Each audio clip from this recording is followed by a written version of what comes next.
Hello everyone, welcome to this platform JRF vibes. So आप सभी को पता होगा कल एचपीएससी ने एक बहुत बड़ी वैकेंसी के बारे में अनाउंस किया है, एचपीएससी पीजीटी के बारे में। लगभग 3069 पदों पे वैकेंसी आई है। काफ़ी सारे सब्जेक्ट हैं और उसके अंदर काफ़ी सारे वैकेंसीज अवेलेबल हैं। वो सारी बातें हम डिस्कस करेंगे। अगर आप एलिजिबल हैं इसके अकॉर्डिंग तो डेफिनेटली अप्लाई करिए, बहुत ही अच्छा चांस है। हम इम्पोर्टेंट डेट्स, आपकी एलिजिबिलिटी क्या रहेगी, कितने एग्जाम होंगे, क्या प्रोसेस रहेगा, एज लिमिट क्या रहेगी और रिजर्वेशन रिलैक्सेशन क्या रहेगा, सारी बातें हम करेंगे। ठीक है। सबसे पहले यहाँ पे देखिए, ये आपके हरियाणा कैडर और मेवात कैडर के लिए वैकेंसीज हैं और ये आपको ऑफिशियल वेबसाइट दी गई है जहाँ से आप एडवर्टीजमेंट पढ़ सकते हैं डिटेल। जो भी आपके लिए इम्पोर्टेंट है वो मैं आपको बता देती हूँ। जैसे सबसे पहले अगर बात करें इम्पोर्टेंट डेट्स के बारे में, डेट्स देखिए 23 जुलाई का ये एडवर्टीजमेंट है और कब से आप अप्लाई कर सकते हैं, 25 जुलाई से आप लोग अप्लाई कर सकते हैं इसके लिए। 14 अगस्त लास्ट डेट दी गई है। ठीक है। उसके बाद यहाँ पे how to apply an admit card ये सब लिखा है, ये आपके लिए इम्पोर्टेंट नहीं है। हम बात करते हैं कि Haryana cadre and Mewat cadre में सब्जेक्ट वाइज कितनी यहाँ पे टोटल पोस्ट दी गई हैं। सबसे पहले देखिए, बायोलॉजी की बात करते हैं तो ये हरियाणा कैडर के लिए 233 पोस्ट हैं, केमिस्ट्री के लिए 255, कॉमर्स के लिए 164, इकोनॉमिक्स में हरियाणा कैडर में 129 है, 3 आपकी मेवात कैडर में है, और इंग्लिश में 174, फाइन आर्ट्स में 12 हरियाणा कैडर और 4 मेवात कैडर, ज्योग्राफी में 116, हिंदी में 4 वैकेंसी मेवात कैडर के लिए हैं, और हिस्ट्री की बात करें तो 1 सेकेंड, देन हिस्ट्री में 144, ये हरियाणा कैडर और मेवात के लिए 21, होम साइंस में 48 हरियाणा कैडर, मैथमेटिक्स में सबसे ज़्यादा वैकेंसी है देखिए 414, ये तो हरियाणा कैडर और मेवात कैडर में 42, म्यूजिक में 87 एंड 4, फिजिकल एजुकेशन में 226 एंड 2 ये 23, फिजिक्स में 4110। मैथमेटिक्स एंड फिजिक्स में सबसे ज़्यादा पोस्ट आपको यहाँ पे दी गई हैं। देन पॉलिटिकल साइंस की बात करें तो 283 एंड 59, साइकोलॉजी में 1 सीट मेवात कैडर में है, और संस्कृत में 69, सोशियोलॉजी में 38 एंड 2, उर्दू में 4 सीट हैं, पंजाबी में 50। टोटल 3069 पदों पे टोटल पोस्ट आपकी आई हैं। बाकी आप ये अपनी अपनी कैटेगरी के अकॉर्डिंग देख सकते हो, जनरल ओबीसी जो भी है, टोटल मैंने आपको बता दिया है। नेक्स्ट हम बात करते हैं एसेंशियल क्वालिफिकेशन के बारे में, क्या क्या रिक्वायरमेंट होगी इसके लिए, एलिजिबिलिटी आपकी क्या है। देखिए, या तो आपके पास 10th में हिंदी या संस्कृत इसमें से एक सब्जेक्ट होना चाहिए, या फिर 12th बीए एमए में आपके पास हिंदी सब्जेक्ट होना चाहिए, ये आपके पहला क्राइटेरिया है। सेकंड है आपके पास एचटेट यानी हरियाणा टीचर एलिजिबिलिटी टेस्ट आपका क्वालिफाई होना चाहिए, या फिर school teacher eligibility test qualify होना चाहिए, और एक गुड एकेडमिक रिकॉर्ड आपका होना चाहिए, रिकॉर्ड होना चाहिए। देन यहाँ पे अलग अलग सब्जेक्ट वाइज क्वालिफिकेशन दी गई है। जैसे पीजीटी बायोलॉजी की बात करें तो लगभग सेम ही है सारे सब्जेक्ट के लिए, 50% आपका मास्टर डिग्री में होना चाहिए, बीएड आपके पास होनी चाहिए। केमिस्ट्री की बात करें तो again 50% and BEd, then commerce में 50% एंड बीएड, इकोनॉमिक्स में 50% बीएड, इंग्लिश के बाद फाइन आर्ट्स, ज्योग्राफी, हिंदी, इन सब में सेम ही आपकी क्राइटेरिया चल रहा है। हिस्ट्री में 50% and BEd, PGT home science में 50% बीएड, मैथमेटिक्स, म्यूजिक और फिजिकल एजुकेशन। फिजिकल एजुकेशन के लिए आपके पास एमपैड होना चाहिए विद एटलीस्ट 50% मार्क्स, और बीपैड होना चाहिए, बैचलर डिग्री आपके पास होनी चाहिए, और फिजिकल एजुकेशन में डिप्लोमा होना चाहिए, डीपीडी। ठीक है, ये आपकी फिजिकल एजुकेशन के लिए क्वालिफिकेशन दी गई है। और फिजिक्स के लिए again 50% and BEd, political science, psychology, Sanskrit, sociology, Urdu and Punjabi, ये सब्जेक्ट वाइज मैंने आपको क्वालिफिकेशन बता दी।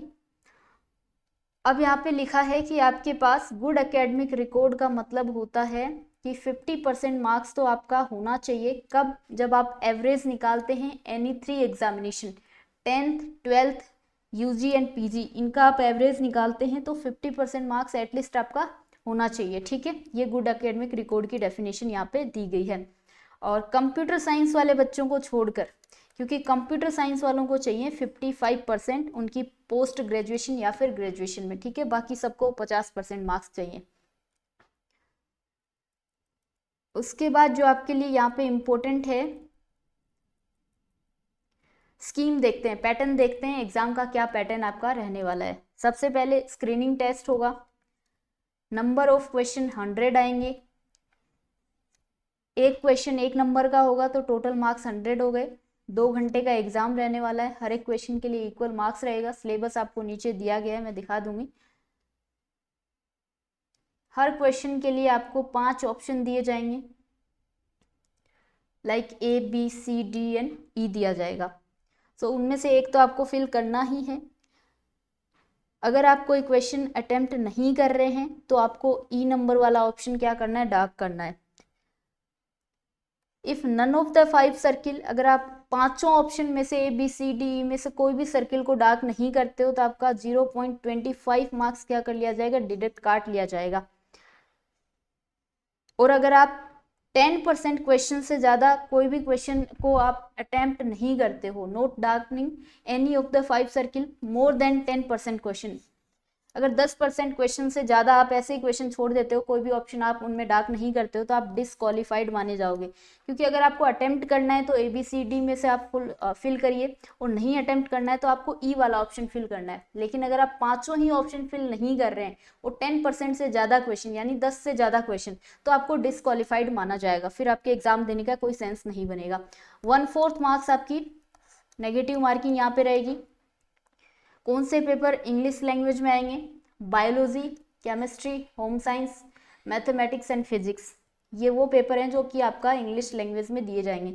बाईलैंग्वेज जो हिंदी और इंग्लिश दोनों में जिनका पेपर आएगा वो है commerce, economics, fine arts, geography, history, music, physical education, political science, psychology and sociology. और ये कुछ सब्जेक्टिव सब्जेक्ट हैं, लैंग्वेज सब्जेक्ट है सॉरी, जो कि आपकी उसी लैंग्वेज में दिए जाएंगे, लाइक इंग्लिश हो गया, हिंदी, संस्कृत, उर्दू एंड पंजाबी, ठीक है। इनका कोई अल्टरनेटिव लैंग्वेज आपको नहीं मिलेगा। अब आपको फर्स्ट स्टेज क्लियर करने के बाद कब आपको बुलाया जाएगा नेक्स्ट स्टेज के लिए, जब आप 25% स्क्रीनिंग टेस्ट में अचीव कर लेंगे, ठीक है।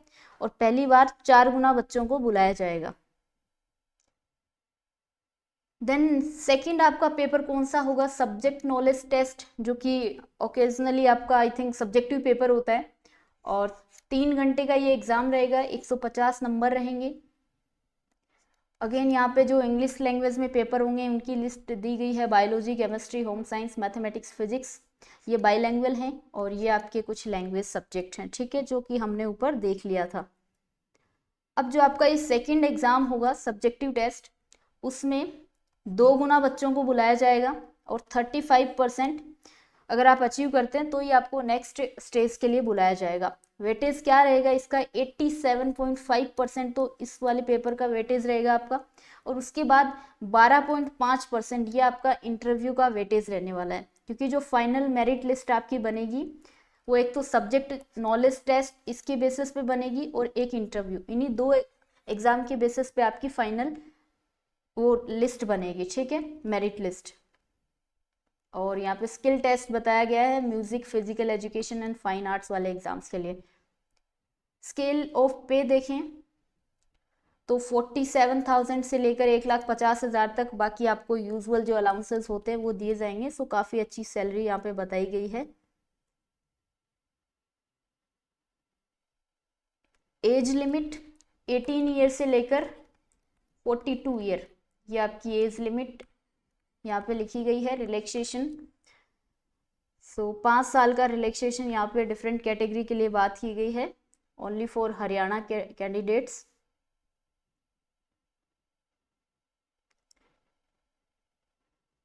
रिलैक्सेशन के बाद नेक्स्ट यहाँ पे दिया गया है रिजर्वेशन, जो कि हरियाणा स्टेट के कैंडिडेट होंगे उसके लिए।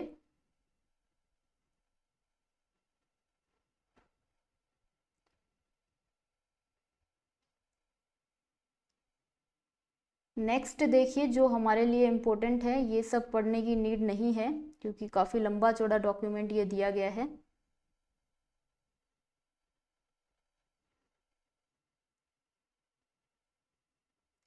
फीस के बारे में अगर हम बात करते हैं तो मेल कैंडिडेट्स जनरल कैटेगरी और ये बैकवर्ड क्लासेस के लिए क्रीमी लेयर और अदर स्टेट के जितने भी मेल कैंडिडेट हैं सारी कैटेगरी के लिए, उनके लिए 1000 रुपये फ़ीस रहने वाली है।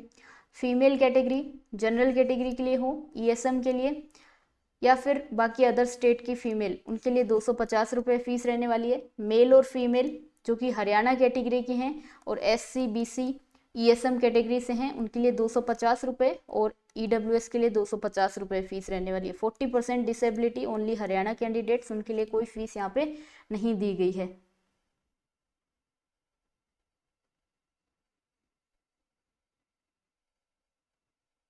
सो अगेन यहाँ पे वही क्लोजिंग डेट और डेट्स के रिगार्डिंग बात की गई है जो कि हमने ऑलरेडी कर ली है।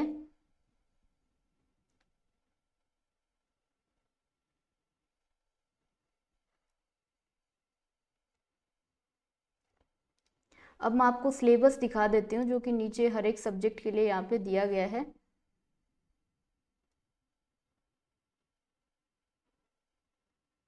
ये देखिए, ये आपको यहाँ पे सिलेबस दिया गया है।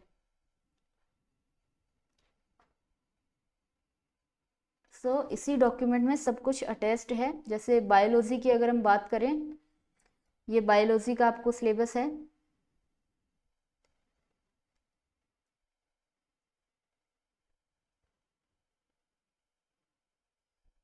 उसके बाद यहाँ पे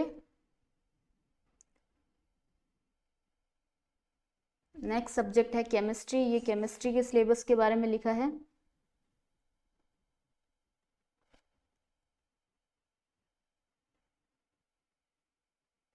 देन ये कॉमर्स। तो इस तरीके से आप लोग ये सब्जेक्ट वाइज आपका जो भी सब्जेक्ट है आप लोग सिलेबस देख लेना, सब कुछ यहाँ पे मेंशन है इस लिस्ट में, ठीक है। आपको मेरा टेलीग्राम चैनल ज्वाइन करना हो, JRF वाइब्स नाम से आप ज्वाइन कर सकते हैं। आपको ये डिटेल PDF चाहिए तो मैं वहाँ पे सेंड कर सकती हूँ। बाकी अगर आप साथ ही साथ UGC नेट एग्जाम की तैयारी कर रहे हैं तो मेरे चैनल को आप सब्सक्राइब कर सकते हैं। पेपर 1 प्लस पेपर 2 के रिगार्डिंग आपको काफ़ी सारा अच्छा कंटेंट प्रोवाइड किया जाएगा। Thank you so much everyone. आप लोग अप्लाई कीजिए, कोई भी अगर आपका डाउट हो तो आप लोग पूछ सकते हैं। ओके, मिलते हैं नेक्स्ट सेशन में।